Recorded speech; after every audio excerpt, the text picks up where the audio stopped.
Eu quero ler 2 bilhetes com você nessa noite. O primeiro bilhete, Mary, é o do Gabriel. Você pode colocar? Esse bilhete viralizou algum tempo atrás e esse menino ficou muito famoso pela sua criatividade. Ele formula um bilhete para sua mãe: Senhores pães, amanhã não vai ter aula, porque pode ser feriado. Assinado tia Paulinha. E ele coloca: é verdade esse bilhete. Ele queria cabular a aula e ele escreve um bilhete em nome da sua professora, entrega para sua mãe, dizendo que não teria aula, porque naquele outro dia, no outro dia era feriado. Mas eu quero ler um bilhete. O bilhete tem essa característica de ser breve, mas ele traz consigo uma comunicação pessoal. E é um livro na Bíblia que é chamado de bilhete, porque ele é breve, mas porque ele é a comunicação de um pastor ao seu amigo, de um pastor ao seu discípulo. Esse texto fazia parte da minha devocional na quarta ou na quinta-feira, e ele trouxe algumas indagações, algumas reflexões ao meu coração, algum consolo, e eu gostaria de compartilhar esse bilhete contigo. E a minha oração é que esse bilhete viralize na nossa vida, que ele se encarne na nossa vida. Eu quero ler com você a carta de Paulo a Filemon, o bilhete de Paulo a Filemon, em que ele diz no verso 1: Paulo, prisioneiro, mais uma vez o apóstolo está preso, prisioneiro de Cristo, e o irmão Timóteo, ao amado Filemon, que é também o nosso colaborador. A igreja que se reúne em sua casa, a irmã Áfia e a Arquipo, nosso companheiro de lutas. Que a graça e a paz de Deus, nosso Pai, e do nosso Senhor Jesus Cristo estejam com vocês. Dou graças ao meu Deus, lembrando sempre de vocês nas minhas orações, porque tenho ouvido falar da fé que você tem no Senhor Jesus e do seu amor por todos os santos. Oro para que a comunhão da sua fé se torne eficaz no pleno conhecimento de todo o bem que há em nós para com Cristo. Pois, irmão, o seu amor me trouxe grande alegria e consolo, visto que o coração dos santos tem sido reanimado por você. Pois bem, ainda que eu sinta plena liberdade em Cristo para ordenar a você o que convém ser feito, eu prefiro, no entanto, pedir em nome do amor, sendo que sou Paulo, o velho, não apóstolo, não pastor, mas Paulo, o velho, e agora também prisioneiro de Cristo Jesus. Eu faço um pedido em favor de meu filho Onésimo, que gerei entre algemas. Antes ele era inútil para você, atualmente, porém, ele é útil para você e para mim. Eu estou mandando de volta a você ele, quero dizer, o meu próprio coração.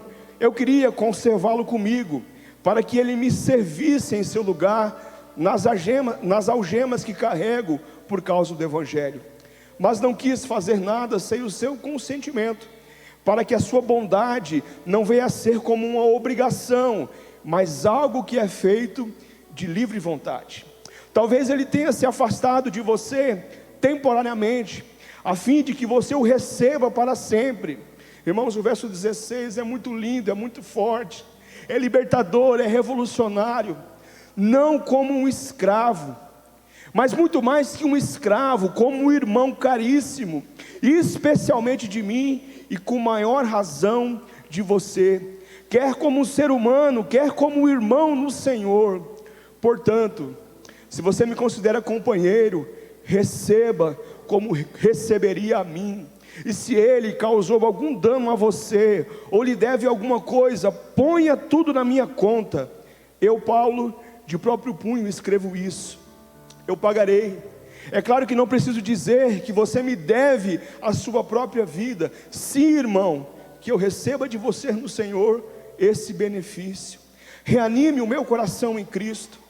Certo como estou da sua obediência, eu escrevo a você, sabendo que fará mais do que eu estou pedindo. E ao mesmo tempo, prepare também pousada, pois espero que por meio das orações eu lhe seja restituído. Irmãos, me permita explicar esse bilhete. O apóstolo Paulo está preso, não se tem certeza se é em Roma ou se é em Éfeso, e chega um detento, aquele detento é jogado ali naquela cela. O apóstolo Paulo olha para aquele homem jogado no chão, machucado. O apóstolo Paulo vira para ele e diz: você está bem? Aquele homem não responde, aquele homem fica ali no seu canto. Daqui a pouco o apóstolo Paulo diz: você não quer descansar aqui no meu cantinho, no meu colchão, no meu colchonete? Aquele homem começa a estranhar aquela acolhida. No outro dia, pela manhã, o apóstolo Paulo vira para ele e diz: você não quer colocar uma roupa limpa? Aquele homem vira para ele e diz: quem é você? O que você quer de mim? E o apóstolo Paulo começa a contar que o nome dele na verdade era Saulo, que ele era um perseguidor da igreja, que ele era um perseguidor dos cristãos, que ele se alegrava em maltratar, ele viu Estevão sendo ali martirizado. E aquele homem fica impactado, irmãos, por ele estar preso ao lado do apóstolo Paulo, que era Saulo e agora é Paulo. Ele era rei, ele era Saul, ele era grandioso, e agora ele é Paulo, pequeno, prisioneiro. E aqueles homens começam a desenvolver um carinho, um afeto. O apóstolo Paulo começa a ministrar ao coração daquele homem, que era um escravo, que fora preso porque fugiu do seu senhor.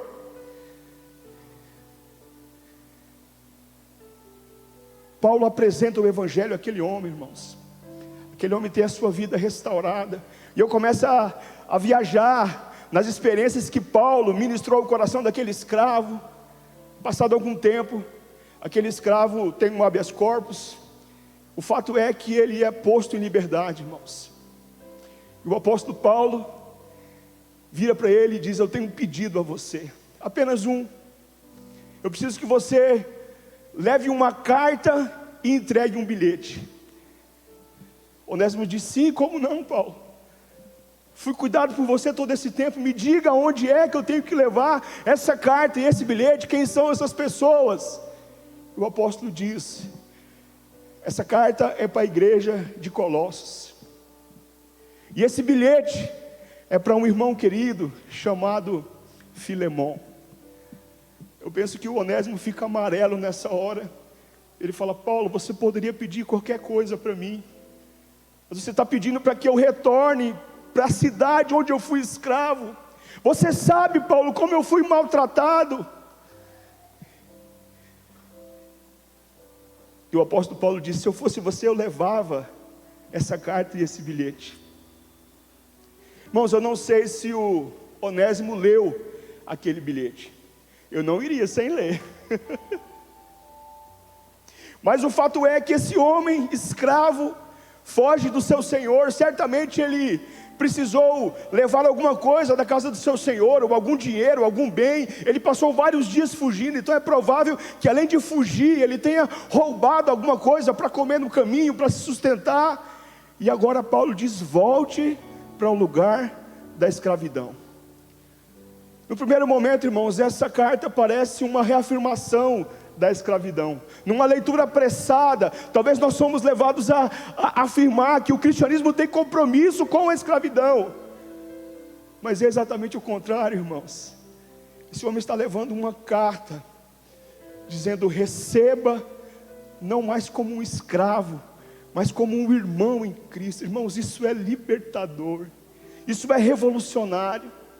Eu olho para esse texto, irmãos, e eu percebo que nós somos convidados a ser úteis. A palavra Onésimo significa útil. Ele era um objeto, ele foi vendido em algum lugar e pregaram nele uma placa escrito útil. Por isso ele é Onésimo. Onésimo é útil. E o apóstolo Paulo faz um jogo de palavras, dizendo: ora, ele era inútil, mas agora ele é útil, porque ele não é mais escravo, ele não é uma coisa, ele é um irmão. E agora esse homem volta para o lugar onde ele era humilhado, para o lugar onde ele sofria. O convite do evangelho, meu irmão, minha irmã, para mim, para você, é que nós sejamos úteis à causa do evangelho. Olhe para esse texto, irmãos, e esse texto começa, esse bilhete começa: os versos 1 e 2, Paulo, prisioneiro, Timóteo, ao amado Filemão, que é também o nosso colaborador, e a igreja que se reúne aonde, irmãos? Aonde que a igreja se reúne, irmãos? Irmãos, o bilhete e a carta tinham o mesmo destino, a casa.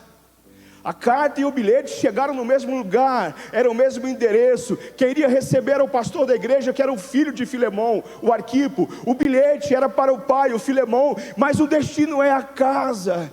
E eu percebo, irmãos, se quisermos sermos úteis à causa do evangelho, tudo começa na nossa casa. Irmãos, esse texto está dizendo de 3 pessoas: pai, mãe e filho. Certamente a Áfia, que é a esposa aqui do Filemão, ela exercia algum tipo de liderança naquela casa. Talvez ela liderava uma célula de mulheres na quarta-feira, no sábado, eu não sei. Mas Paulo diz: olha, o reino começa na nossa casa. Você que caminha conosco há algum tempo, irmão, você já ouviu isso muitas vezes, mas nós não podemos deixar de repetir. A igreja nasce numa casa, irmãos. O Pentecoste é uma casa, e o Espírito Santo é derramado numa casa, muitas pessoas. A igreja se multiplica, ela cresce, ela avança, com pessoas simples, vivendo o evangelho nas casas.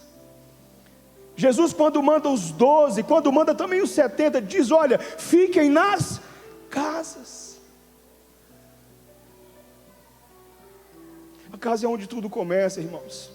Esse momento é muito precioso. Como é bom rever os irmãos, como é bom cantar com esse louvor, quando esses metais soam, quando essa voz grave do Abner canta, irmãos, como é maravilhoso. Mas a nossa fé, ela é manifesta, ela é vivenciada na nossa casa.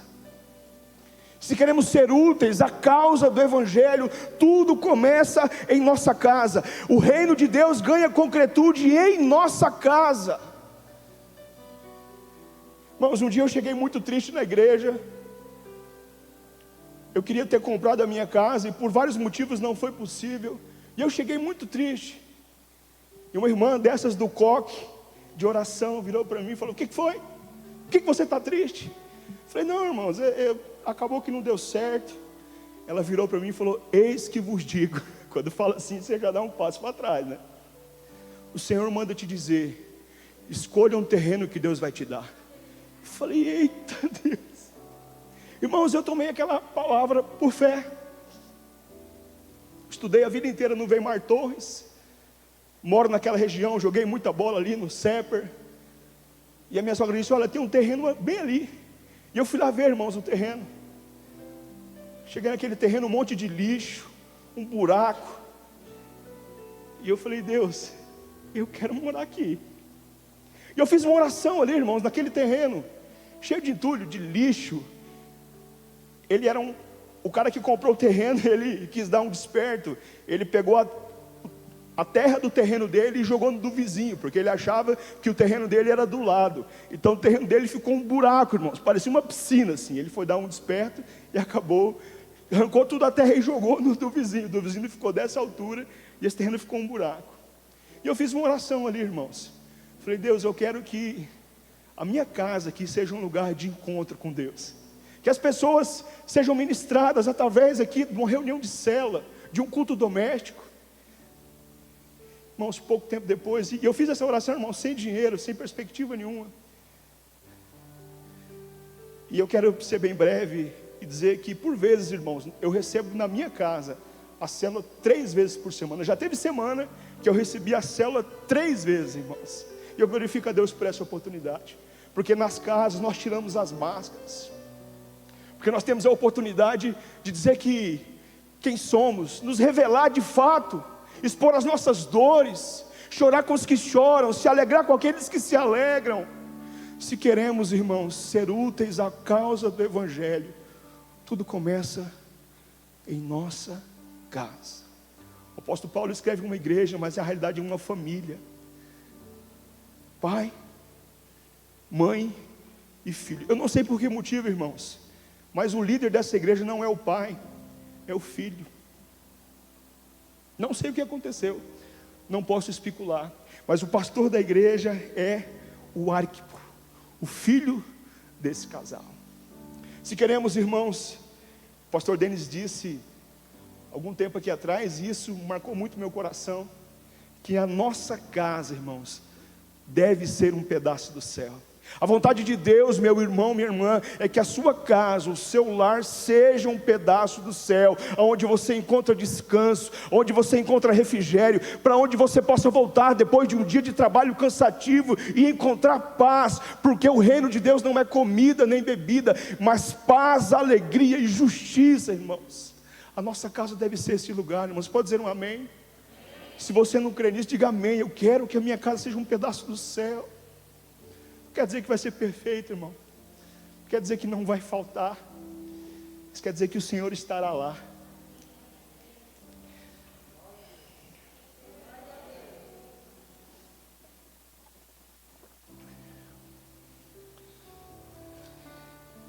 É muito lindo, irmãos, que embora o apóstolo Paulo seja um apóstolo, embora o apóstolo Paulo tivesse autoridade para exigir, para impor ao seu filho, ao seu discípulo, ele não faz isso. Nos versos 8 e 9, pois bem, ainda que eu sinta plena liberdade em Cristo, para ordenar a você o que convém ser feito, eu prefiro, no entanto, pedir, em nome do que, irmãos? Em nome do amor. Sendo que sou Paulo o velho, agora também prisioneiro, eu faço um pedido em favor de meu filho Onésimo, que o gerei entre algemas. Antes ele era inútil a você, atualmente, porém, ele é útil para você e para mim. Para que sejamos úteis, irmãos, à causa do Evangelho, nós nos movemos, nós operamos por um amor que é voluntário, irmãos. Jesus diz aos seus discípulos, estabelecendo uma distinção entre o pastor e o ladrão, diz: olha, o pastor é aquele que entra pela porta, ele não pula o muro. O pastor, ele vai adiante, as suas ovelhas vão atrás. As ovelhas reconhecem a voz do seu pastor, o seu pastor sabe o nome das suas ovelhas. O ladrão não é assim, ele pula o muro, ele vai atrás arrebanhando como quem leva para um matadouro. Mas Jesus diz algo que mexe muito comigo. Os discípulos não entendem, para variar. Jesus, o que você quer dizer com isso? Jesus diz: eu sou a porta. Aquele que entrar por mim será salvo, sairá e encontrará pastagem, irmãos. Será salvo, entrará e sairá, irmãos, e encontrará pastagem. Eu percebo nesse um chamado para que nós tenhamos a liberdade em Cristo, irmãos. O apóstolo Paulo diz isso, escrevendo à igreja da Galácia: para a liberdade que Cristo nos libertou, não se submetam novamente ao jugo da escravidão. Eu entro, eu sou salvo, eu saio e eu encontro pastagem. Isso é muito lindo, irmãos. Davi no Salmo 23 encerra dizendo que bondade e misericórdia nos seguirão, irmãos. Embora o apóstolo pudesse fazer da sua autoridade e se impor, ele faz um pedido em nome do amor. Acho que nós temos uma dificuldade com essa expressão voluntário. Voluntário parece que é aquele que vai se der, ele vai fazer se puder, se tudo conspirar, se tudo der bem, porque eu sou um voluntário, logo eu não tenho compromisso. Esse pedido do apóstolo Paulo, irmãos, tem aplicações difíceis para todas as pessoas. Irmãos, Paulo está dizendo que ele cometeu um crime ao cuidar de Onésimo. O que Paulo está fazendo é uma autodelação. Paulo está escrevendo que ele cometeu um crime de ter cuidado de um escravo fugitivo. Paulo abre mão da convivência do filho amado, dizendo: volta. Ele me é útil, mas ele é muito mais útil aí. Ele abre mão, irmãos. Onésimo, irmãos, corre o risco de ser inclusive crucificado. O escravo que fugia, irmãos, ele era duramente penalizado, podia ser inclusive crucificado. Estima-se, irmãos, que o Império Romano tinha pelo menos 60 milhões de escravos. Onésimo era um. Onésimo corre o risco de voltar, irmãos, e ser crucificado. E Filemão, irmãos, é instado, conclamado a perdoar. Irmãos, pensa o que é um homem receber um escravo que fugiu, não mais como um escravo, mas como um igual a ele. Pensa o que é isso na casa desse homem. Ele abre uma prerrogativa para todo mundo ou fugir ou ir embora. Esse amor voluntário, irmãos, exige de nós sacrifícios.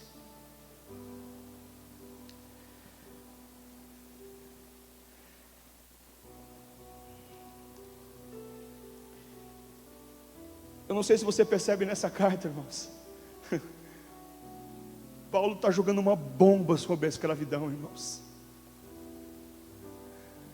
Paulo está dizendo assim: ele não é uma coisa, ele não é um bicho. Ele fugiu sim como um escravo, mas agora ele retorna como um ser humano, mais do que um ser humano, um irmão, mais do que um irmão caríssimo, precioso. Irmãos, Onésimo vira líder na igreja de Colossos. Onésimo se torna pastor. Onésimo se torna bispo em Éfeso, pastor de pastores. Mas ele corria um grande risco de ser crucificado. Se queremos ser úteis, irmãos, à causa do Evangelho, nós precisamos ser movidos por esse amor voluntário. Os versos 15 e 16, irmãos.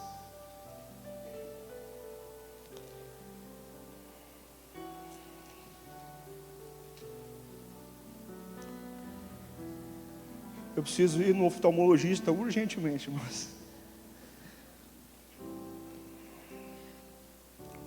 Talvez ele tenha sido afastado de você temporariamente, a fim de que você o receba para sempre. Não como escravo, muito mais do que o escravo, como um irmão caríssimo, especialmente de mim e com maior razão de você, quer como ser humano, quer como um irmão no Senhor. Se queremos ser úteis, irmãos, à causa do Evangelho, nós precisamos acolher as pessoas no nosso coração. Nós temos um ministério aqui que é o ministério do acolhimento. E talvez esse seja o nosso maior desafio, acolher as pessoas que aqui chegam, irmãos.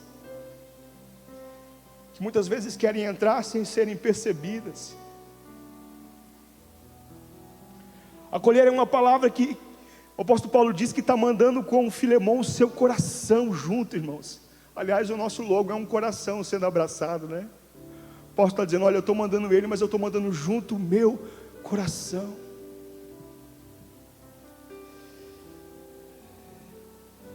Em 2022, irmãos, foi um ano que nós desaprendemos a acolher as pessoas, a acolher os irmãos, que dirá aqueles que não estão nos nossos arraiais. 2022 foi um ano em que prevaleceu o nosso sentimento, ou como quem gosta de dizer, a cosmovisão política. Os nossos relacionamentos foram pautados pela viseira da política.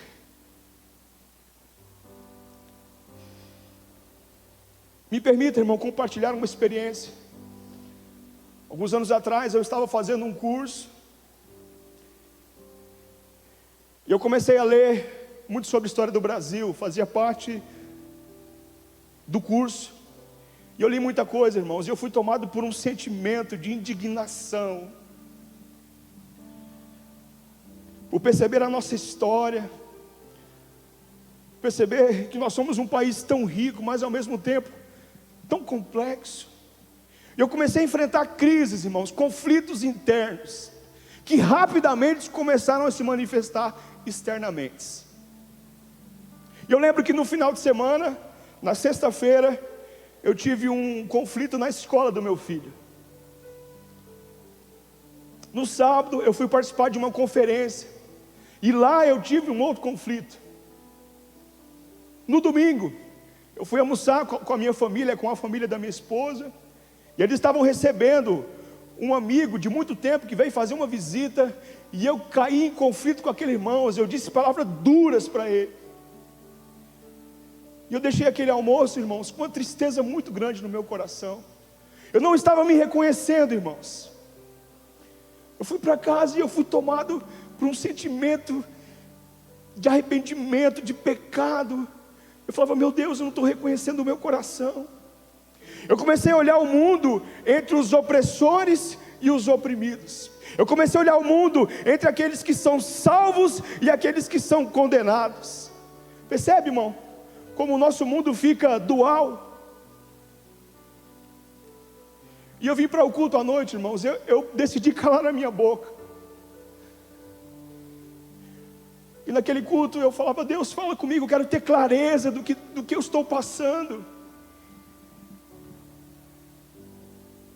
Na segunda-feira eu tirei um tempo de oração, e eu chorei muito naquela tarde. Eu falei, Deus, eu não estou reconhecendo o meu coração. Eu estou jogando pecado em costas de pessoas que eu nem conheço.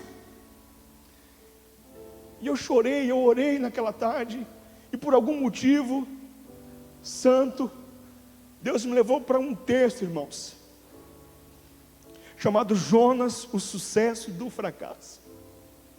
Irmãos, esse texto ele é brilhante. O autor pega capítulo por capítulo e ele mostra como que a consciência social de Jonas o impediu de cumprir a sua missão. Como que Jonas se transforma em um inimigo de Deus porque ele se politizou, porque ele sabia, ele reconhecia o inimigo. Irmãos, aquele texto foi ministrando no meu coração, e ele pega versículo por versículo daquele livro, e ele vai mostrando por que Jonas estava fugindo, por que os planos de Deus não se cumpriam na vida de Jonas. Por isso é Jonas, o sucesso do fracasso. Ele precisou fracassar para que ele tivesse sucesso na sua missão.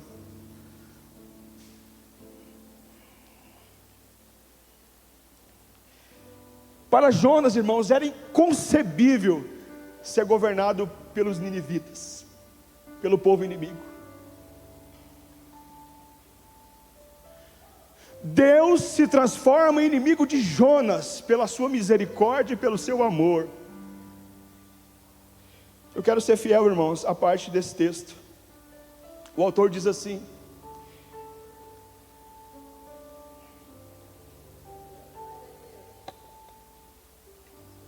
preste atenção, irmãos. Qualquer excesso de compromisso ideológico, seja de direita, seja de esquerda, gera um tipo de espiritualidade raivosa que raramente fala com Deus. A situação de Jonas era mais ou menos essa. A conversão dos ninivitas o fez orar de raiva. Diz o capítulo 4, verso 2.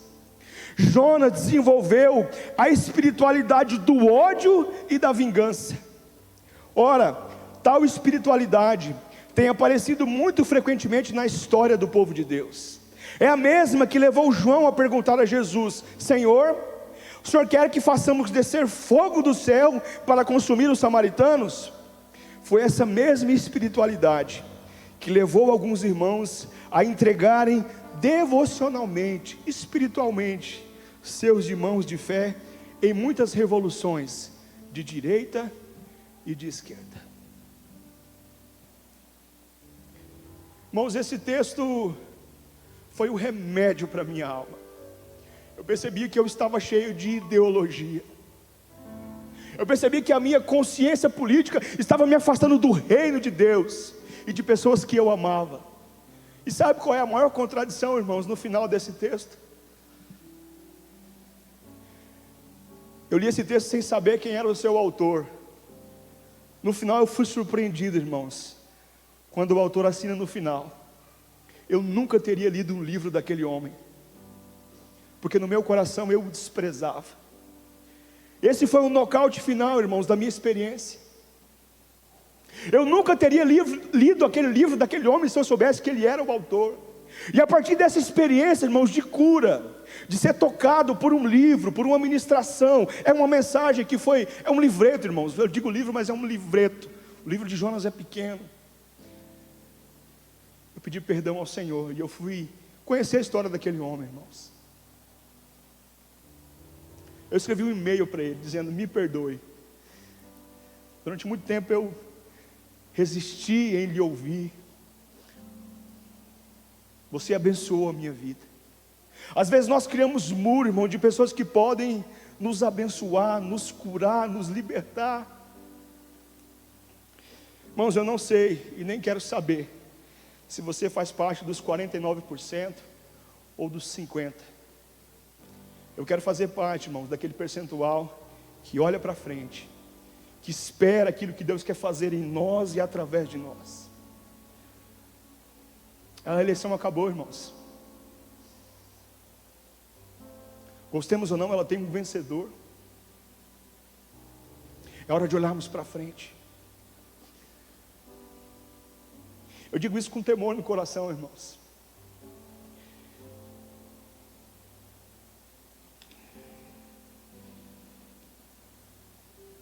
Eu quero encerrar lendo os versos 17 e 18. Portanto, se você me considera companheiro, receba como receberia a mim. Se ele te causou algum dano, ou lhe deve alguma coisa, põe na minha conta.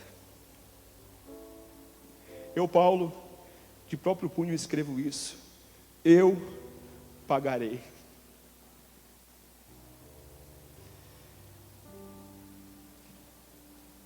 O apóstolo Paulo força a mão, irmãos, não para manipular o seu discípulo. E não se trata aqui nem de reconciliação, irmãos. Trata-se de conciliar o irreconciliável. Nós estamos dizendo de mundos diferentes, irmãos. O Senhor e um escravo. Esses homens nunca sentariam em uma mesa juntos. Você percebe a riqueza disso, irmãos? Você percebe o poder do Evangelho, irmãos?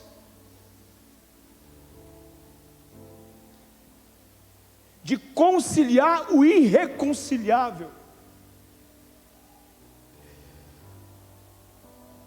Eu não sei quem é você nessa noite, meu irmão, minha irmã. Se você é Onésimo, escravo em fuga. O escravo está sempre a ambição do escravo é fugir, irmãos. Fugir da dor, do sofrimento, dos relacionamentos, do seu trabalho duro. Mas você tem um bilhete na mão. E talvez o maior desafio para Onésimo, irmãos, é parar de se enxergar como escravo. O povo de Deus levou 40 anos, irmãos, para vencer a sua mentalidade de escravo. Eles já tinham saído do Egito, mas o Egito insistia em estar na mente deles. Onésimo, você é filho. Você não é mais escravo, Onésimo. Talvez haja Onésimos aqui nessa noite, em fuga, olhando para si próprio e se vendo rebaixado, o menor, o coitado. Esse é Onésimo. Mas ele tem um bilhete na mão, e é verdade esse bilhete. Talvez hajam Filemons aqui nessa noite, pessoas com uma posição muito privilegiada, irmãos. Filemão olhava o mundo da prateleira de cima. Filemão olhava para o seu lado e tinha pessoas lhe servindo o tempo todo. Ele não sabia o que era ser escravo. Ele não sabia o que era chibata arder no couro. Mas a fé em Jesus nos faz olhar o outro como irmão. E somos irmãos, não é porque somos parecidos, irmãos, é porque nós somos filhos do mesmo Pai.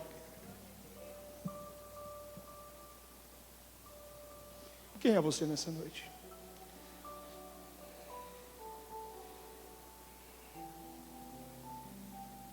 Nas minhas divagações, eu penso que Onésimo e o Filemon poderiam escrever uma música. E eu queria encerrar essa mensagem com essa música. Nós vamos orar daqui a pouco.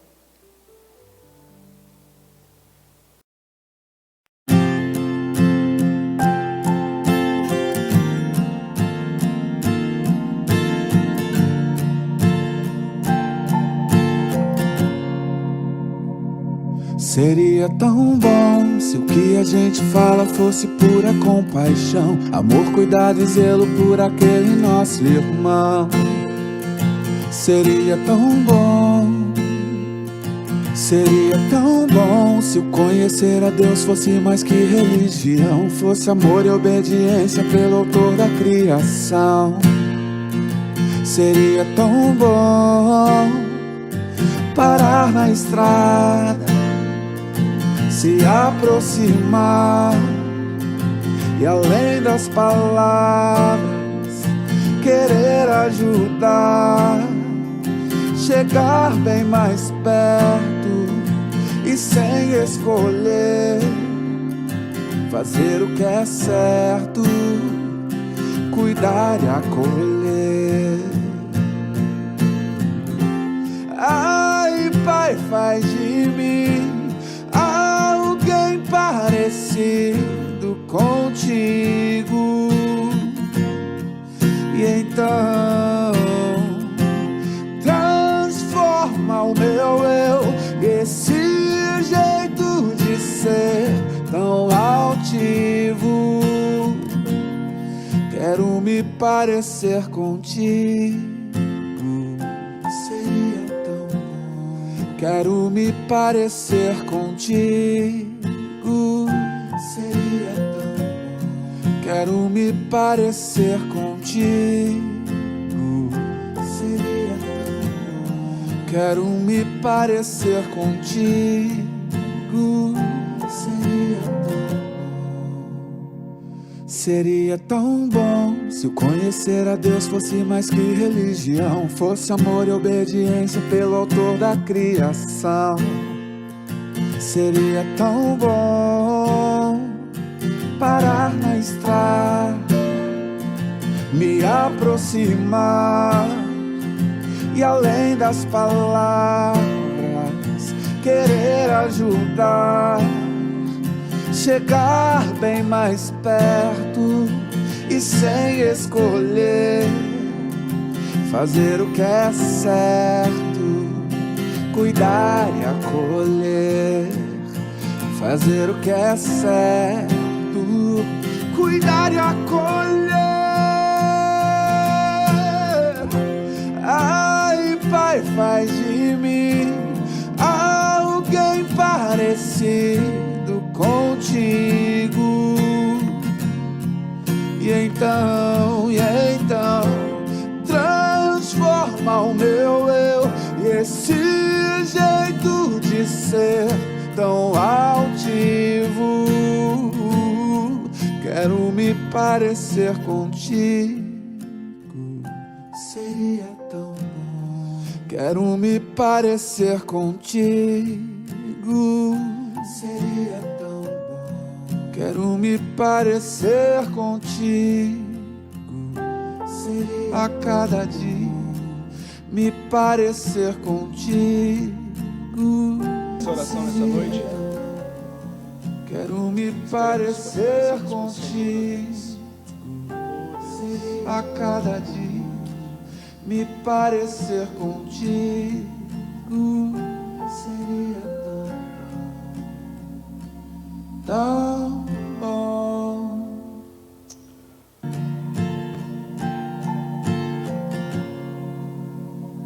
Obrigado, seria tão bom se o que a gente fala ou o fosse evangelho pura nos é útil, compaixão, amor, ou ele nos é fútil, ou ele muda a nossa vida, ou ele não faz diferença. Eu queria que você carregasse esse bilhete durante essa semana. Talvez você precise levar para um Filemon. Talvez você se veja como algo irreconciliável.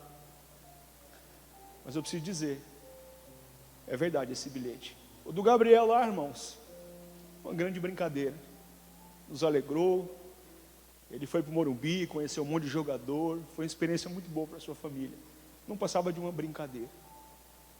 Nós estamos diante de um bilhete que é verdadeiro, que nos reconcilia, que derruba os muros e constrói pontes. Queria orar. Feche seus olhos. Pai, obrigado a Deus, porque o Senhor, ó Deus, é totalmente amor, Pai. O Senhor, ó Deus, nos perdoa, o Senhor nos alcança, e o Senhor, ó Deus, reconcilia aquilo que é irreconciliável, Pai. Nós queremos ser úteis, Pai, úteis à causa do Evangelho. Faz isso, ó Deus, a partir das nossas vivências domésticas, no nosso casamento. Guarda, Deus, o coração desse marido, dessa esposa. Guarda, Deus, o coração dos nossos filhos, Pai, das nossas crianças. Dá-nos sensibilidade, Pai. Dá-nos, ó Deus, unção, direção, graça, discernimento, para conduzir a nossa família em justiça, Pai, e em santidade. A nossa oração, Pai, é que a nossa casa seja um pedaço do céu aqui na terra. Que o Teu reino se manifeste, ó Deus, a partir da nossa casa, ó Deus. Nós queremos ser movidos, Pai, por esse amor voluntário, não pela ordem, pelo peso, mas pela alegria de servir ao Senhor, Pai. Dá-nos esse coração acolhedor, Pai, aquele que sofre. Nos ensina a olhar o outro como irmão, Pai. Não porque ele é igual a nós, mas porque ele tem o mesmo Pai, ele tem o mesmo DNA, ele tem o mesmo sopro de vida, Pai. Faz isso em nosso coração, Pai. Nós queremos ser úteis à causa do Evangelho, Pai. Abençoa cada casa que irá receber uma reunião de pequeno grupo essa semana. Leva unção, cura, restauração, reconciliação, que seja uma agenda do Senhor para nós, para a Tua igreja aqui na terra, Pai. Muito obrigado por essa noite. Muito obrigado, Deus, porque somos povo do Senhor, porque a nossa esperança está em Ti, Pai. Muito obrigado. Nós oramos gratos a Deus, em nome do Senhor Jesus. Amém, amém e amém.